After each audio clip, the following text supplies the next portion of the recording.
திருச்சி விமான நிலையத்தில் அதிமுக பொதுச் செயலாளர் எடப்பாடி கே பழனிசாமி செய்தியாளர்களை சந்தித்து வருகிறார். அதன் நேரடி காட்சிகளை தற்போது பார்க்கலாம். விரிவான திட்ட அறிக்கை தயாரிக்கல, மதுரையிலையும் விரிவான திட்ட அறிக்கை தயாரிக்கல, சரியான முறையில் தயாரிக்காம அவசர கோலத்தில் மத்திய அரசுக்கு அனுப்பின காரணத்தில் மத்திய அரசு தற்போது ரத்து செஞ்சிருக்குது. இதெல்லாம் இந்த அரசினுடைய அலட்சியம், திறமையில்லாத ஒரு அரசாங்கம் என்பதற்கு இதெல்லாம் ஒரு எடுத்துக்காட்டு. இன்னும் பாஜக தான் உங்களை இயக்குது, என்டிஏ பழனிசாமி, அவர் எடப்பாடி பழனிசாமி கிடையாது. ஏங்க என்ன நீங்களும் வேடிக்கையாக கேட்குறீங்க?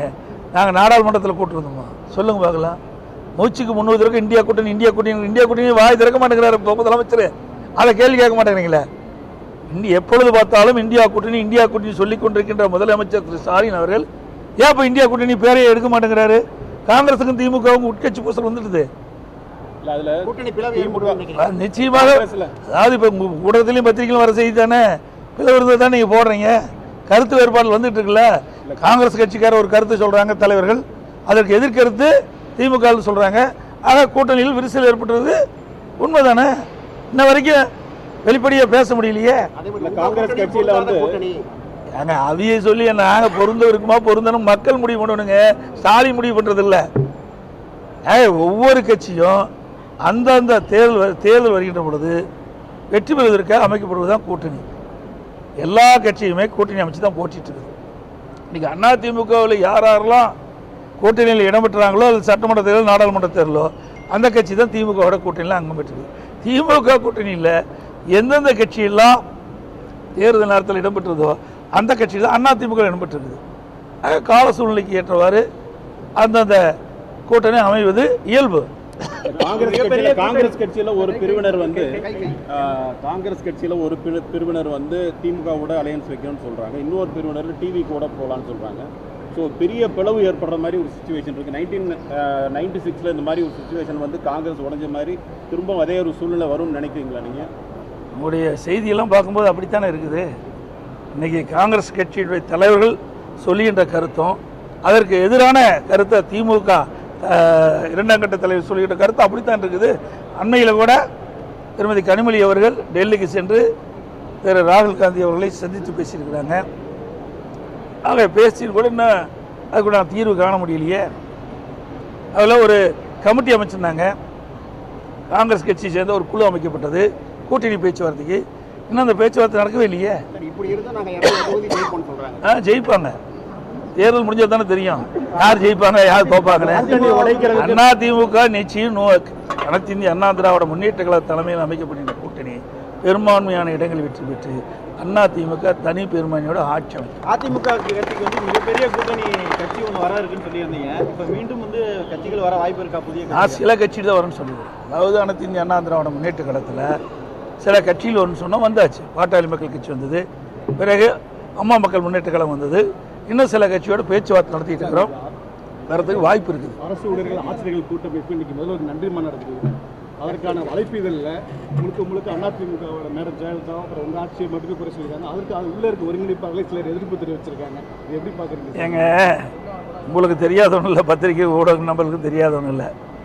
இதில் ஸ்டாலின் இப்பொழுது அறிவிக்கப்பட்ட உறுதியளிக்கப்பட்ட ஓய்வு திட்டம், இதில் என்ன உண்மை இருக்குது?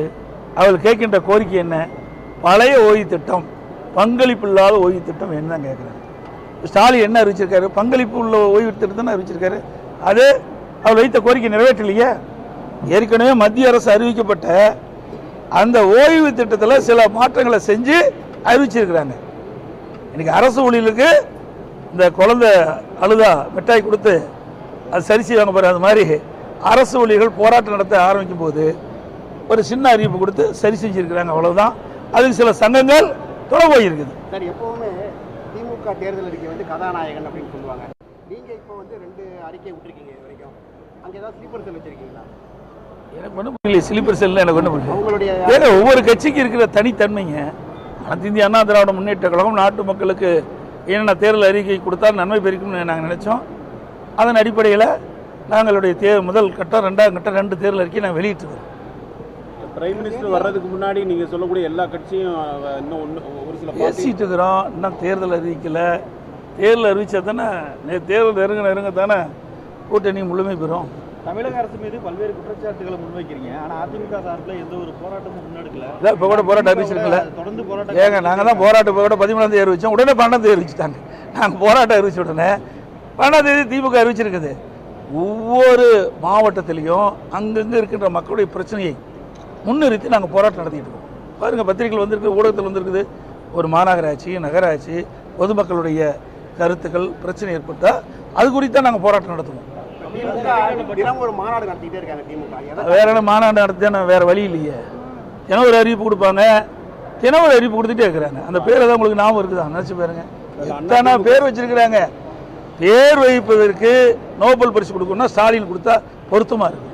தினம் ஒரு பேர், ஒரு போட்டோ ஷூட்டு உங்க பத்திரிகையில் ஊடகத்தையும் அதை வெளிப்படுத்துவீங்க. அதோட எனக்கு முடிஞ்சு போச்சு. செய்தியாளர் தாக்கப்பட்டிருக்காங்க. ஆனால் செய்தியாளர் மீதே போலீஸ் வழக்கு பதிவு செஞ்சிருக்காங்க. அதான் ஸ்டாலின் அரசாங்கம். அதாங்க ஸ்டாலின் அரசாங்கம். அதுக்கு தான் நீங்க துணை நிற்கிறீங்க. எங்களை போல இருக்கிற கட்சிக்கு துணை நிற்கிறீங்களா? இன்னைக்கு ஒரு மோசமான கட்சிக்கு துணை நிற்பதனால தான் இப்படிப்பட்ட நிகழ்வு நடக்குது. முதல்ல நீங்க உணருங்க. இதே அனைத்து இந்திய அண்ணா திராவிட முன்னேற்ற கழக அரசு இருந்தது. நானும் 4 வருஷம் 2 மாத காலம் இருந்தேன். அப்பவும் எங்களை பத்தி தான் விமர்சனம் பண்ணீங்க.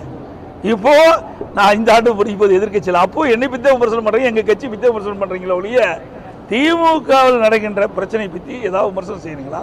திமுகவில் நடைபெறுகின்ற ஊழல்களை பற்றி எவ்வளவு ஊழல் இருக்கு, எதையாவது ஒரு வாதம் பண்ண வைக்கிறீங்களா? பத்திரிகையாளர் ஊழல் நபர்கள் நடுநிலையோடு சிந்திச்சு பாருங்க. இப்படி இவர்களை நீங்கள் தாங்கி பிடிக்கிற காரணத்தினால தான் ஒரு சர்வாதிகார போல் நடந்துகிட்டு இருக்காங்க. யாரையும் மதிப்பது கிடையாது. நிருபர்களை தாக்குறாங்கன்னா காரணம் என்ன?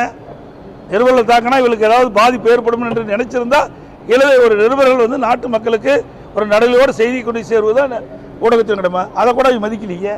அதுக்கு காரணமே நீங்களே சிந்திச்சு பார்த்து. அது இடைக்கால பட்ஜெட் தான், இன்றைய பட்ஜெட் தானே.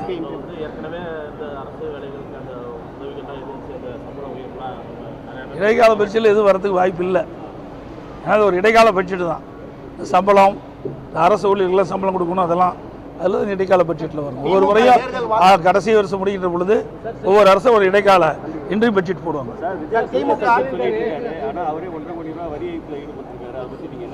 நீங்களே சொல்லிட்டீங்க, கேள்வியும் கேட்டுட்டீங்க, பதிலும் சொல்லிட்டீங்க. அதனால அவர் ஊழல்வாதி என்பதற்கு அவர் பணம் கட்டுறது சாட்சி. நீங்கள் நீதிமன்றமே தீர்ப்பு கொடுத்துருது. சார், அவர் எங்கே வெளியில் வந்திருக்காரு? ஏதோ ஒரு கட்சி ஆரம்பித்தார், அவ்வளவுதான். ஒரு சம்பவம் நடந்து போச்சு, நடக்க முடியாத ஒரு சம்பவம் நடந்து போச்சு. அந்த சம்பவத்திலிருந்து 72 நாட்கள் வீட்டை விட்டே வரல. இது வரைக்கும் எத்தனையோ கட்சி தலைவர் இருக்கிறாங்க. ஆனால் ஒரு சம்பவம் நடைபெற்ற பிறகு அதை துணிந்து நின்று அதற்குண்டான தீர்வு காணுவதுதான் ஒரு அரசியல் கட்சியுடைய தலைவருடைய கடமையாக இருக்கும். ஆனால் கட்சி ஆரம்பிச்சுட்டு ஒரு துயரமான சம்பவம் ஏற்பட்ட உடனே 72 நாட்கள் வெளியிலே வரல. ஆஃபீஸை மூடிட்டாங்க 5 நாள். யாருமே கிடையாது. கட்சி இருக்குதா இல்லையாங்கிற நிலை ஏற்பட்டு விட்டது. இதுதான் நிலைமை, தமிழ்நாட்டுடைய நிலைமை. அந்த கட்சியுடைய நிலைமை அதுதான். முதல்வர் தொடர்ச்சியாக கடிதம் தமிழ்நாட்டு நிதி வேணும்னு எழுதியிருக்காரு. பேருக்கு எழுதுதாங்க. ஏங்க, நான் தான் ஏற்கனவே சொல்லிட்டேன், 15 ஆண்டு காலம் மத்தியில் ஆட்சி அதிகாரத்தில் இருந்த ஒரே கட்சி திமுக கட்சி தான். திமுக கட்சி தானே அந்த நாடாளுமன்ற உறுப்பினர் தானே மத்தியில் ஆட்சி அதிகாரத்தில் இருந்தாங்க. என்ன திட்டத்தை கொண்டாங்க, எவ்வளோ நிதி கொண்டாந்தாங்க சொல்லுங்க பார்க்கலாம். நாங்கள் சொல்லியிருக்கோம், நடந்தாய் வாலி காவிரி திட்டம் 14,000 கோடி கொண்டு வந்திருக்கிறோம். அண்ணா திமுக ஆட்சியில் ஒடுக்கப்பட்ட கோரிக்கையை மத்திய அரசு ஏற்று அறிவிச்சுது. அதை கூட நடைமுறைப்படுத்த மறுக்கிறாங்க. மத்திய அரசு இந்த தமிழ்நாடு அரசு மறுக்குதுங்க. இந்த ஆண்டு கூட அந்த நீர்வளத்துறை அமைச்சருடைய அந்த கொள்கைகள் குறிப்பில் இடம்பெற்றிருக்குது. 990 கோடி என்னமோ முதற்கட்டமாக விடுவிக்கப்படுதுன்னு. ஆனால் கிடப்பில் போட்டாங்க. அதுக்கு என்ன காரணம்? அண்ணா திமுக கொண்டு வந்த அதிமுக தேர்தல் அறிக்கையில் இடம்பெற்று அதிமுக ஆட்சியில் மத்திய அரசிடம் பெறப்பட்ட திட்டமிட்ட ஒரே காரணத்திற்காக முடக்கியிருக்கிறாங்க. இது 14,000 கோடி மத்திய அரசு கொடுத்தது தானே. ஆனால் மத்திய அரசு எந்த திட்டம் வழின்னு சொல்வதற்கு என்ன காரணம்? 63,000 கோடி தமிழ்நாட்டு மக்களுடைய நலன் கருதி மெட்ராஸ் நீங்கள் சென்னை மாநகரத்தில் போக்குவரத்து நெரிசலை குறைப்பதற்கு 63,000 கோடி கொடுத்தாங்க. போர்ட் நிறைய நிதி கொடுத்துருக்குறாங்க. நகாய் திட்டத்துக்கு நிறைய நிதி கொடுத்துருக்குறாங்க. ரயில்வே திட்டத்துக்கு நிறைய கொடுத்தாங்க. ஆனால் இவர்கள் சரியான முறையில் நிலம் எடுத்து கொடுக்காத காரணத்தில் பல திட்டங்கள் முடக்கி இருக்குது. நகாய் ரோடு அதிமுக ஆட்சி இருக்கும்போது 10 சாலைகளுக்கு நாங்கள் அங்கே அனுமதி வாங்கினோம். கிடப்பிலே போட்டோம். 5 வருஷம் கிடப்பில் கிடக்குது. அதுக்கு தேவையான நடவடிக்கை எடுக்கலைங்க. ஆனால் வேணுமென்னே திட்டமிட்டு மத்திய அரசை குறை சொல்லி இருக்கின்ற ஒரு நிலைமை தான் இன்றைய முதலமைச்சருடைய நிலைமை. தேர்தலுக்கு அதிமுக நேர்காணல் எல்லாம் முடிச்சிட்டீங்க, யாருக்கெல்லாம் வாய்ப்பு கிடைக்கும், எப்போ எந்த அடிப்படை வேட்பாளர் தேர்வு, அதை எப்படிங்க வெளிப்படையாக சொல்ல முடியும்? இந்த அடிப்படை அதாவது அதிமுகவை பொறுத்த வரைக்கும் உழைக்கின்றவர்களுக்கு நிச்சயமாக வாய்ப்பு கிடைக்கும். தற்போது ஹிந்தி திணிப்பு இது இருக்குதுன்னு சொல்லி நேற்று ஸ்டாலின் பேசியிருக்காரு. என்டிஏ வந்துச்சுன்னா திருப்பி ஹிந்தி வந்துடும்ன்ற ஒரு மாயத்தோட ஏங்க ஹிந்தி முத கொண்டு வந்தது யார்? காங்கிரஸ் ஆட்சி இருக்கு. அப்போ எதிர்த்தது யார்? திமுக. இன்னைக்கு யாரோட கூட்டணியில் இருக்காங்க? காங்கிரஸோட தான் இருக்கிறாங்க. இவங்க பேசலாமா? இது ஓகே இருக்குதா? சொல்லுங்க பார்க்கலாம். காலத்துக்கு ஏற்றவாறு நடிக்கக்கூடிய கட்சி திமுக கட்சி. திமுக தனது தேர்தல் வாக்குறுதிகளை எவ்வளவு நிறைவேற்றிருக்குன்னு நீங்க நினைக்கிறீங்க? இதை 4 ரூபாய் கூட நிறைவேற்ற முடியல. முக்கியமான திட்டங்கள் எதுவும் நிறைவேற்றலையே. தேர்தல் ஆயத்த மாநாடு நடக்குமா ஸ்டேட் லெவல்ல எலெக்ஷனுக்கு முன்னாடி எல்லா கட்சியும் நடத்துறாங்க? அந்த மாதிரி எங்களதெல்லாம் அது மாதிரி இல்லை. அது மாதிரி நடக்கிறதில்ல. இப்போ தேர்தல் வந்து அருமையில் வந்துட்டுது. இன்னும் 1 மாதம் தானுங்க தேர்தல் வர இருக்குதா. நாங்கள் எல்லா இடத்துலையுமே இன்றைக்கி வந்து பார்த்தீங்கன்னா 181 இடத்துல எழுச்சி பயணத்தை முடிச்சோம். 181 சட்டமன்ற தொகுதியில் நானே நேரடியாக போய் எழுச்சி பயணத்தை முடிச்சிருக்கிறேன். வர ஞாயிற்றுக்கிழமை 15ஆம் தேதி பவானிசாகர் சட்டமன்ற தொகுதியில் நான் எழுச்சி பயணம் தொடங்குறேங்கிறேன். அதுக்கு பிறகு சென்னையில் இருக்கிற புறநகர் பகுதியில் இருக்கின்ற திருவள்ளூர் மாவட்டம், செங்கல்பட்டு மாவட்டம், அந்த பகுதியில் இருக்கின்ற சட்டமன்ற தொகுதியில் எழுச்சி பயணத்தை மேற்கொள்ள இருக்கிறது மாத இறுதிக்குள்ள. கிட்டத்தட்ட பார்க்கும்போது நான் அதிகமாக தேர்தலுக்கு அதிமுக கட்சி தான் முன்கூட்டியே தேர்தல் பிரச்சாரத்தை முன்னெடுத்து சென்று கொண்டிருக்கின்றனர். ஏங்க செல்லாத நோட்டுக்கு ஒரு நோட்டு இருக்குது, செல்லினா யாராவது பார்ப்பாங்களா? அது மாதிரி அவரை பற்றி பேசி என்ன பிரயோஜனம்? அது அவர் செல்லாத நோட்டை மாதிரி. முன்னாள் முதல்வர் செல்லாத நோட்டுக்கு என்ன வேல்யூ இருக்குதோ அதே வேல்யூ தான் அவருக்கு. ஆனால் முன்னாள் முதல்வர் ஜெயலலிதா இருக்கும்போது அவர்கள் ஆட்சியில் வந்து பெண் வேட்பாளர்களுக்கு முக்கியத்துவம் கொடுத்தாங்க. இந்த எங்களுக்கு அதே மாதிரி கொடுப்போம். ஒவ்வொரு தடவையும் ஒவ்வொரு கட்சியும் கொடுக்குது, அந்த அடிப்படையில் கொடுப்போம். யாரை போட்டால் ஜெயிக்கும், யாரை போட்டால் பெண் வளர்ப்பு, எந்த இடத்துல எந்த தொகுதியில் பெண் வளர்ப்பு இன்னைக்கு வலிமையாக இருக்கின்றார்களோ அந்த இடத்துல பெண் வேட்பாளர் நிறுத்துவதற்கு எங்களுடைய இயக்கமும் முன்னோடியாக இருக்குது. அனைத்து ஊடகங்களுக்கு பத்திரிகை நண்பர்களுக்கு நன்றி, வணக்கம்.